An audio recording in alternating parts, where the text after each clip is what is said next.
Okay, good evening, respected seniors, my dear colleagues and friends. On behalf of West Bengal Airlines, it gave me pleasure to welcome to a I was as a platform that is the curiosity, attention, evidence, and I expect anthropologists and individuals learn not just from textbooks, but written spirit of sharing and collective you have it is now for Nival, the একটু ইস্যুটা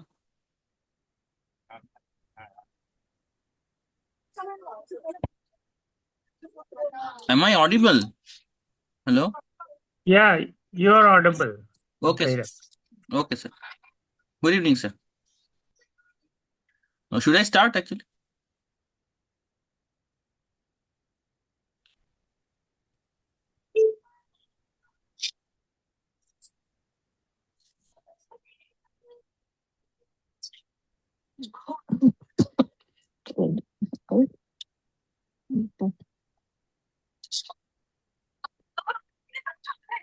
president as Sir, with your guidance and continued encouragements, we have always strengthened the academic spirit of Heartlands, and we are very much grateful for your presence here. So I also thank all participants who have joined us this evening, and the presence reflects the enthusiasm and the commitment that makes the Heartland a vibrant academic family. So with that, I request Dr. Hirak to kindly take over the sessions. Thank you and welcome to IACTA West Bengal Heartlands. Thank you. Over to Hirak. Okay. I think I'm audible and visible. Yes, you are audible and visible both. Okay. No, sir. Okay. In progress. So, a very good evening to all the listeners, my respected seniors, my fellow colleagues and friends. So, as we all know by this time, in the previous lectures, Arpan sir must have explained in details. ECMO is a advanced mode of life support and it can create wonders. Okay. But as the use of ECMO increases, we also have to be very cautious regarding the complications. ECMO is a wonderful tool, but it is an invasive modality. And just like any other invasive modality, it has its sets of complications. Bleeding, coagulopathy, hemolysis, thrombosis, all these are very known and common complications of ECMO. So today we are going to talk about the bleeding issues regarding the ECMO and one of very important thrombotic complication of ECMO, that is limb ischemia. Rest of the complications will be discussed in subsequent sessions.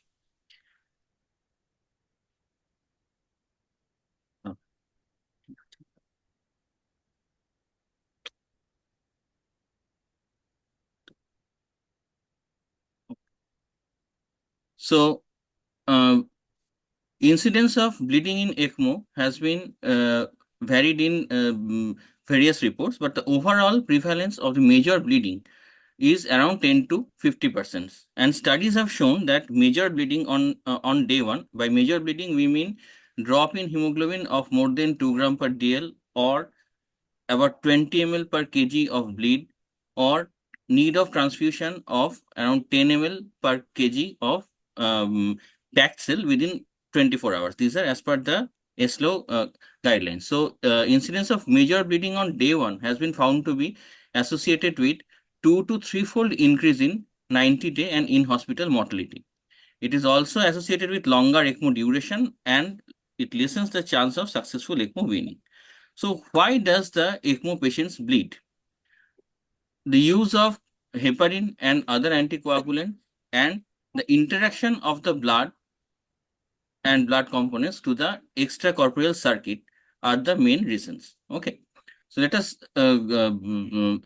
come one by one. The continuous heparin infusion or infusion of other anticoagulant is mandatory in ECMO to prevent the thrombosis. But simultaneously, this increases the bleeding risk, particularly in patients who are already in critical state or who are already hyperfibrinolytic. Exposure of the blood products to foreign surface activates the coagulation cascade, and that results in consumption of the clotting factors, leading to consumptive coagulopathy and platelets. Platelet dysfunction is a known issue of the ECMO patient. Shear stress that the platelets face within the pump or the oxygenator of the ECMO, they causes thrombocytopenia, and they causes loss of the surface molecule of the platelet, which leads to functional abnormality of the platelets. Then shear stress of the ECMO also causes acquired von Willebrand syndrome. It causes structural damage to the von Willebrand factor, which is very important for our anticoagulation system. Systemic inflammatory response syndrome is a known issue which happens whenever a patient is initiated on ECMO, and sometimes these SARS reaction they can cause hyperfibrinolysis, often leads to rapid breakdown of clots and increase the propensity of bleeding. Non-pulsatile flow and high negative pressure at the drainage cannula site, particularly in the ECMO, can contribute to hemolysis and trauma to the components. So these are the issues for which the ECMO patients they remain very highly in chance of bleeding. So this is a picture which shows the effect of the exposure of the blood to the extracorporeal circuit surface. As we can see that there are both prothrombotic factors and also factors which increases the bleeding. So ECMO increases the chances of thrombosis as well as it increases the chance of bleeding. So what are the factors which increase the chance of bleeding in ECMO? Excessive use of anticoagulation. Heparin or bifalirudin or whatever we use, we have to titrate them very, very cautiously. Otherwise, the chance of bleeding will increase. Any surgical intervention, be it tracheostomy, be it insertion of chest drain, can cause more than expected bleeding in the ECMO patients. Airway trauma, particularly excessive suctioning of the endotracheal tube or tracheostomy tube, can sometimes lead to torrential bleeding. Sometimes removal of invasive lines, say we need to change a femoral arterial line, can cause severe hematoma and bleeding in the ECMO patients. And obviously, these ECMO patients, they are very sick, so they always have chance to develop sepsis and DIC. There are certain factors which has been identified to increase the chance of bleeding in ECMO patients. They are APTT more than 72 seconds for long duration, ACT more than 220 seconds, and fibrinogen level less than 2 gram per DL. Obese patients on ECMO, they have increased chance of bleeding, and sometimes the primary pathology for which the ECMO has been initiated can increase the chance of bleeding. If there is sepsis with high SOFA score at first 24 hours of the post-ECMO initiation, if the patient is having multi-organ failure and coagulopathy, then obviously the chance of bleeding will increase. Regarding the configuration of ECMO, veno-arterial ECMO, especially the central veno-arterial ECMO or the veno-arterial ECMO which are initiated post cardiotomy, that is post-surgical ECMO, they obviously have increased chances of bleeding. And concomitant use of other extracorporeal life support or other mechanical circulatory support along with ECMO, such as when we use veno-arterial ECMO along with IABP, they increase the chance of bleeding. Bleeding can occur in the local, bleeding can occur at the cannulation sites. These are very common, but usually they are not very major. They can happen in the respiratory tract, in the gastrointestinal tract, in the CNS, and in post-cardiotomy ECMO, anywhere in the surgical sites. So whenever we talk about bleeding in ECMO, the first thing that comes to our mind is the anticoagulation. Commonly, we use heparin, but is there any other anticoagulant which, when substituted in place of heparin, reduces the chance of bleeding?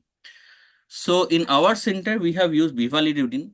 There are multiple studies which have, and some of which have showed that bifalirudin may be beneficial to the heparin. Bivalirudin is a direct plasma thrombin inhibitor, and it has higher bioavailability than heparin. Advantage is it has shorter half-life, approximately 25 minutes in comparison to the heparin. And bivalirudin, it has been used to prevent clotting during ECMO, especially in patients who are suffering from heparin-induced thrombocytopenia, and in non-heparin-induced thrombocytopenia patients as well. There is a meta-analysis. It has been reported that in hospital mortality, incidence of bleeding event and palm-related thrombosis has been found less frequent when bivalirudin was used in comparison to the heparin. However, it has its own limitations. Bivalirudin is excreted by kidney, so patient who have impaired renal function, we should be very cautious while using this agent because it can increase the chance of bleeding.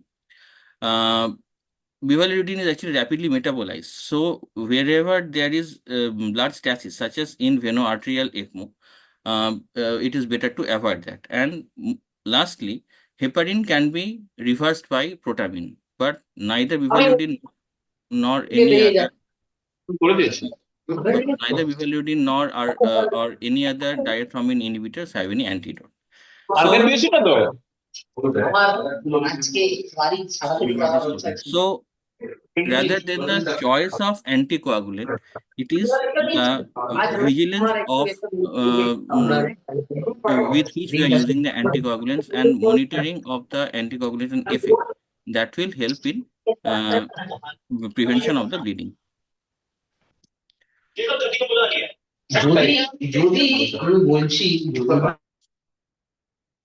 So monitoring of anticoagulation.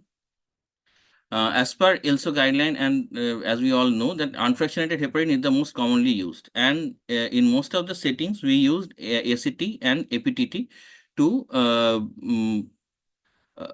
to adjust the dose of heparin.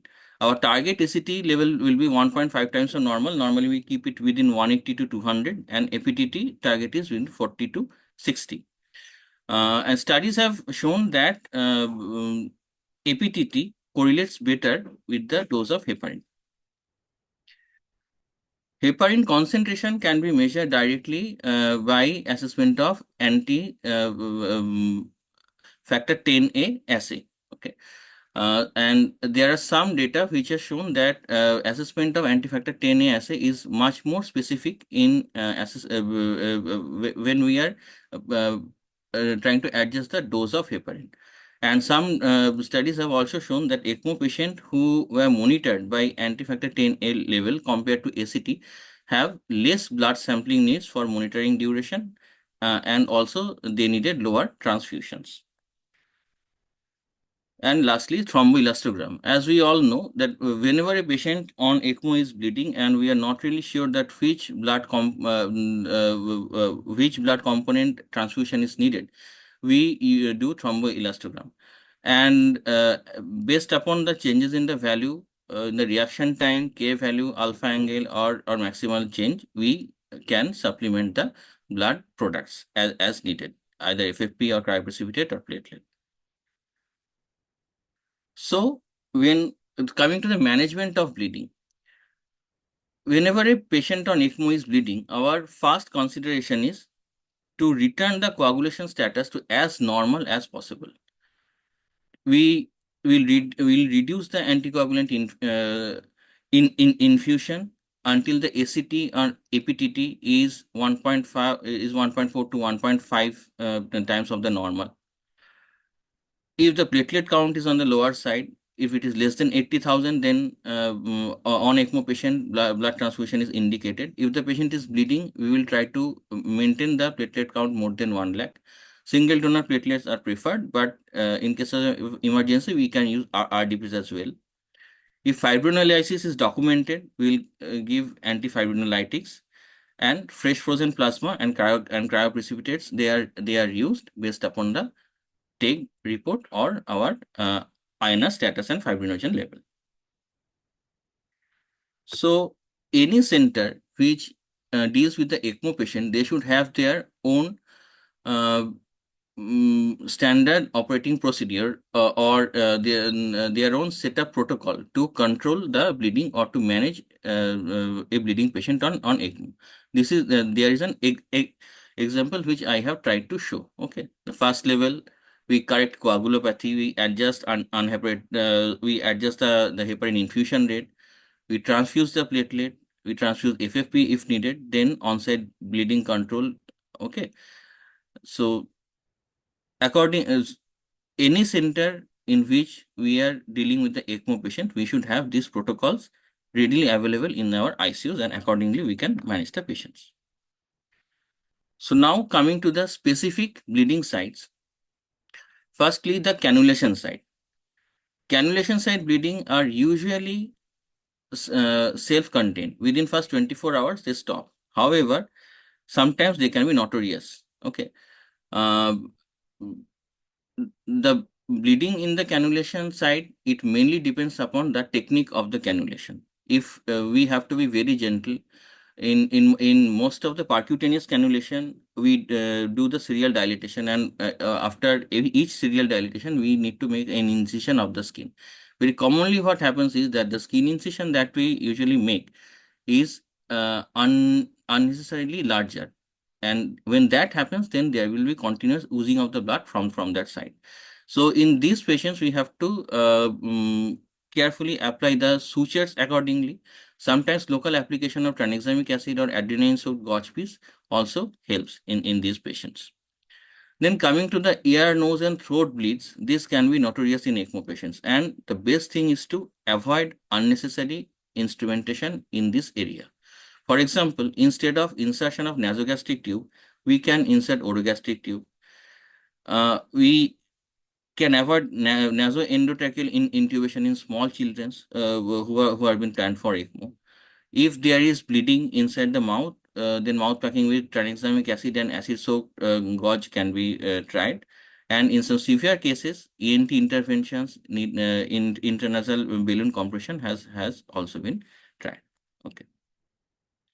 Surgical site bleeding has to be mainly controlled by the surgeons. Identification and ligation of the bleeder, application of topical hemostatic agents, and judicious use of platelet and FFP.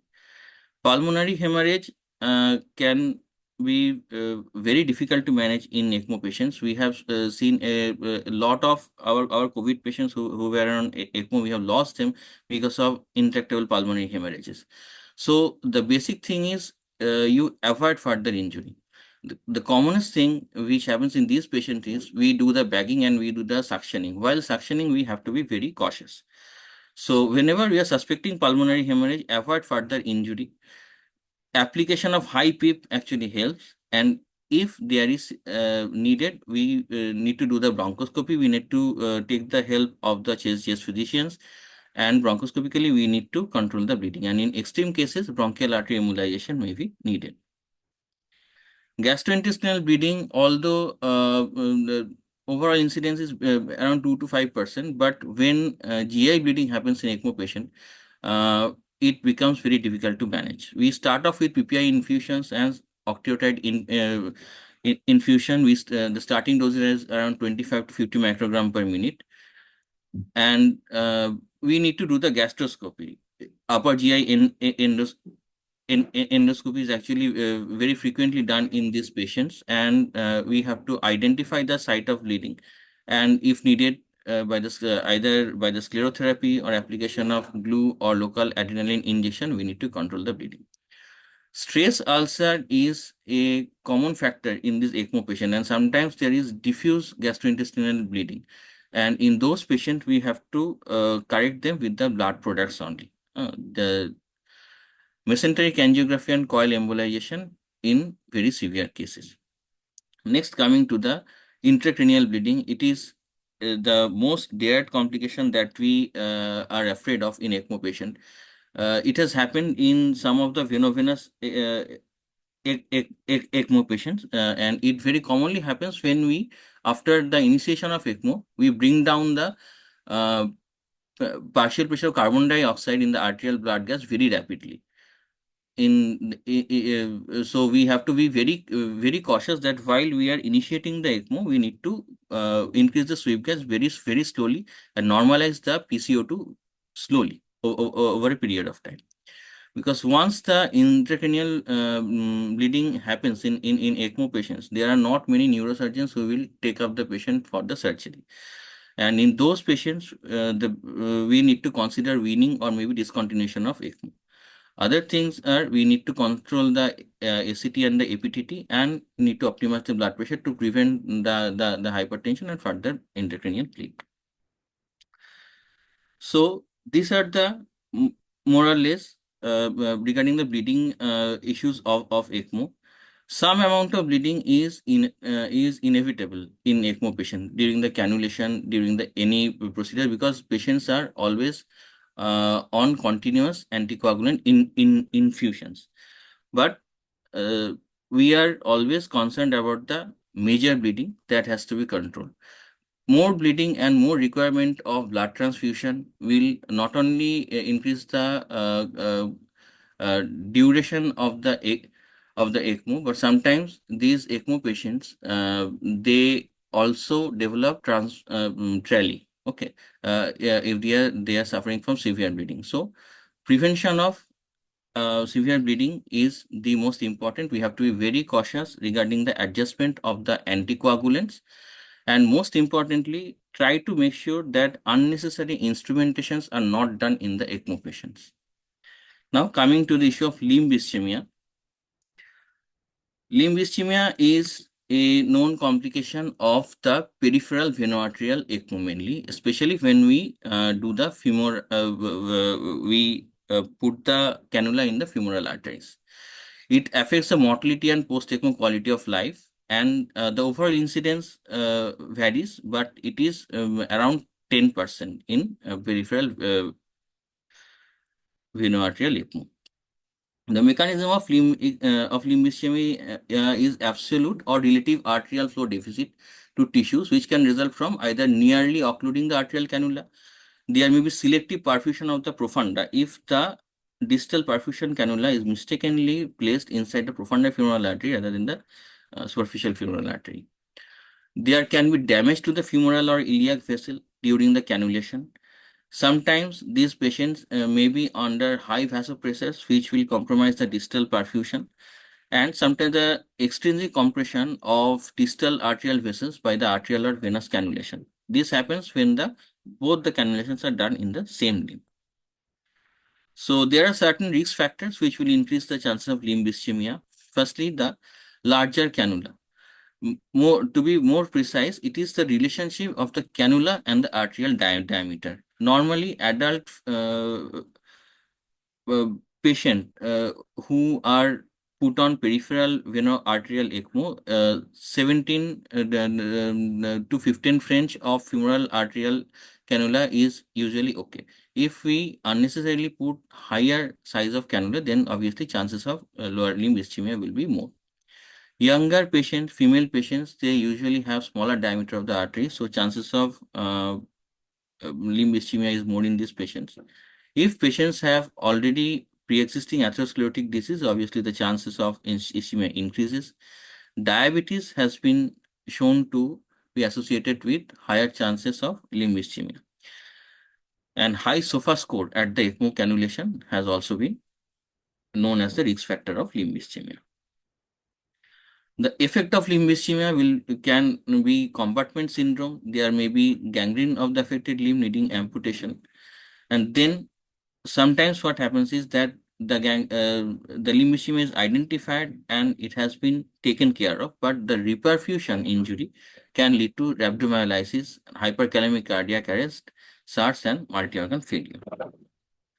So early diagnosis of limb ischemia is of paramount importance. Clinically, for any patient on venoarterial ECMO, we always look for color changes, temperature differences of the limbs, peripheral pulses. It may not be available if the cardiac ejections are poor. We always need to check for the stiffness of the calf muscles.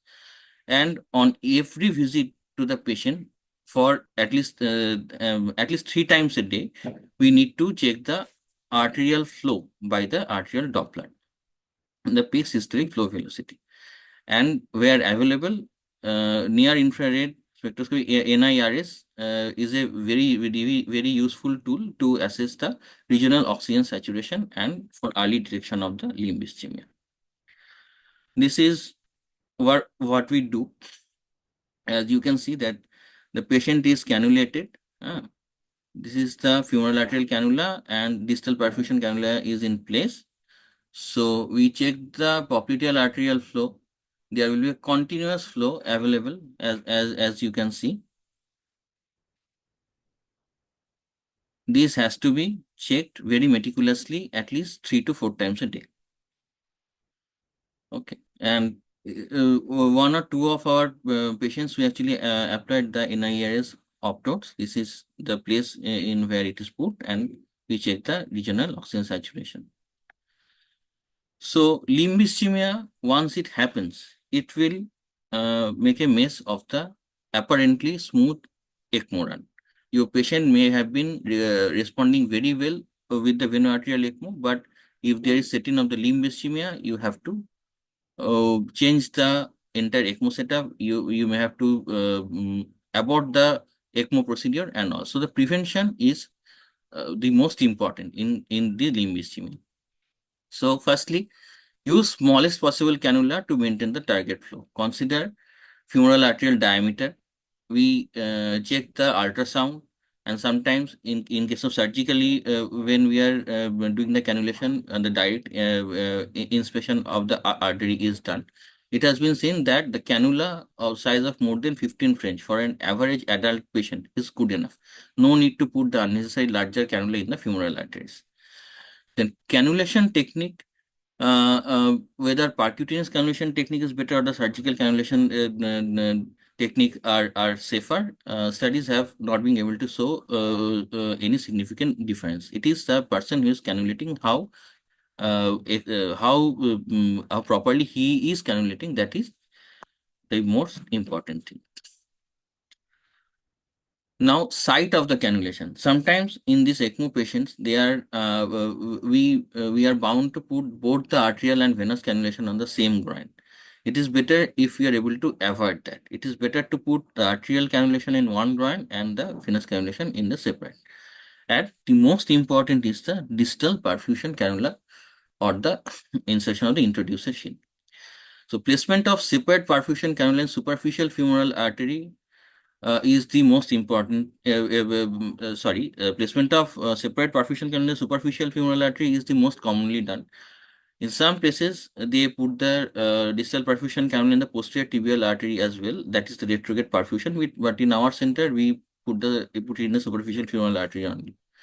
Now, placement of distal perfusion cannula or sheath in proximal superficial femoral artery is the most commonly adopted strategy. And sometimes what happens is um, putting the distal perfusion cannula in the percutaneous way may not be that easy. So in those cases, we put the femoral artery cannulation in the percutaneous method. Then we call upon our surgeons, and they open up the femoral artery, and under surgical guide, another direct surgical vision, they put the distal perfusion cannula. Okay. This is what we normally do. This is the ideal thing when both the distal perfusion cannula as well as the femoral arterial cannula is done in the percutaneous measures. But this is what it looks like. But in the cases where the putting in the distal perfusion cannula is difficult, we put the femoral arterial cannula, and then after opening the area surgically, we put the distal perfusion cannula. So there are some studies which has compared the introducer sheath versus pediatric armed cannula for distal perfusion, and they have found that the incidence of limb ischemia was later. The incidence of limb ischemia was significantly lesser in patients who were put with the 10 to 12 French of pediatric armed cannula. Another thing is the bidirectional cannula. This cannula has an inbuilt an inbuilt hinge through which the distal area is also getting perfused. Okay. There are studies which have shown that the bidirectional cannula use is safe, and they are successfully able to prevent the limb ischemia. In our setup, we have used this bidirectional cannula in 3 to 4 patients, but to be very honest, the results are not always very good. Eventually, we had to change the cannula, and we had to open up the artery and put a separate distal perfusion cannula in the surgical method. So regarding the limb ischemia, whenever we are planning to wean the veno-arterial ECMO patients, we have to be very cautious. Surgical closure at the decannulation site is obviously safer. It is there is lesser chance of bleeding, lesser chance of pseudoaneurysm formation, and less compression time. And immediately after the decannulation, always check for the distal flow and pulse. And the most important thing is in this patient, as the heart improves, we first of all we reduce the ECMO flow, and chances of the lower limb arteries getting clogged is more when the flow is low. So whenever we are reducing the flow, we have to accordingly increase the heparin dose, and patient should not be kept in low flow situation for longer duration. There are some percutaneous closing devices systems, such as Parclose, ProGlide system, and Angiosil device. They are associated with less bleeding, less incidence of infections. However, they are not very easily available, and in our centers we have not used them as till date. So the treatment of limb ischemia is either we have to first of all assess whether the limb is threatened or whether the limb has already become non-viable. So uh, uh, if clinically we assess that the limb is threatened, uh, then we can straightway go for embolectomy. For we do the ultrasound, we check for both the arterial and the venous flow. If only the arterial signal is lost, but the venous signal is intact, then most probably the limb is threatened. We straightway take the patient, we remove the cannula, and we do an embolectomy. But if both arterial and venous signals are lost, then the injury is probably irreversible. Whenever we are suspecting lower limb ischemia, we always reduce the vasopressors. We try to maintain the hemoglobin, and if there is no bleeding issues, we try to maintain the anticoagulation at higher level. So if the limb ischemia is suspected, obviously we'll have to take the cannula out from the limb. If needed, if the patient is not suitable enough to be taken out from the ECMO, we will have to consider for central cannulation. And if the patient is suitable enough to be taken off from the ECMO, then we remove the arterial cannula. We repair the artery by bovine pericardial patch. And in severe cases, we may have to go for limb fasciotomy and ultimately amputation. So to sum up, vigilance is the most important thing. The limb ischemia, once it happens, it will be disastrous. So frequent assessment of the limb perfusion and prevention is most important. We have to choose a proper size cannula. We need to minimize the vasopressors, optimize the anticoagulation. Placement of distal perfusion cannula is most important. If we are facing any difficulty, it is always safer and better to put the distal perfusion cannula surgically. And in case of irreversible injury, early intervention is indicated. Thank you.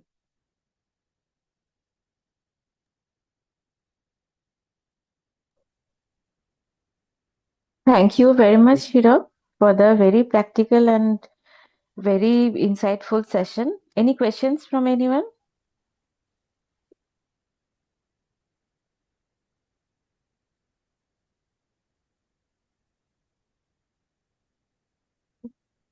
I think no question is there in chat box also. Huh? Yes, sir.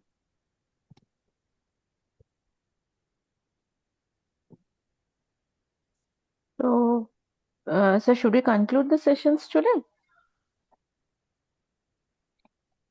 Okay, let me ask. Sir, your voice is breaking. Sorry. Okay. Uh, you said nowadays some bidirectional cannula is available, Yes, sir. but they are not. Your experience is not great with that. No, sir. Okay, so There is a uh, small hinge on. Sorry, sir. Yes, you were saying. ha, there I is a said small hinge for yes. distal perfusion. Yes, sir. There's small hinge in the distal perfusion. Theoretically, it looks good. There are studies Mhm. which has shown that it is safe to put in the patient. We have used it in one or two of our patients. For the first Okay. 24 to 48 hours, they were okay. But as the patient started to show the signs of improvement, and as we started to reduce the flow, uh, Mhm. they were not adequately perfusing the lower limbs. And one of our patient actually, after first 24 hours, there was sign of lower limb ischemia, and we have to remove it. Okay.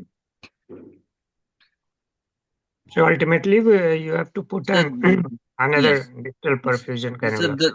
yes, the best thing is if you are uh, putting the percutaneous cannulation, both the distal perfusion and the femoral arterial can and the femoral arterial cannulation. If both the cannulation can be done percutaneously, that is the best. But if in any doubt, always open the artery and surgically place the distal perfusion cannula. That is what we do in our center. Okay. Okay. Great. Great, Dr. Hirak. Thank you, sir. So this is very nice presentation. Yes, excellent presentation, Hira. Thank Thank you very much, you. sir. Thank you very much for being with us. And we look forward more this kind of enthusiastic academic episode ahead. So thank you all participants for your enthusiastic presence and engagement. With this, we conclude today's Heartline session. We will look forward to meeting you again in our next academic sessions. Have a wonderful evening. Thank you. Thank you very Thank much. you. Okay.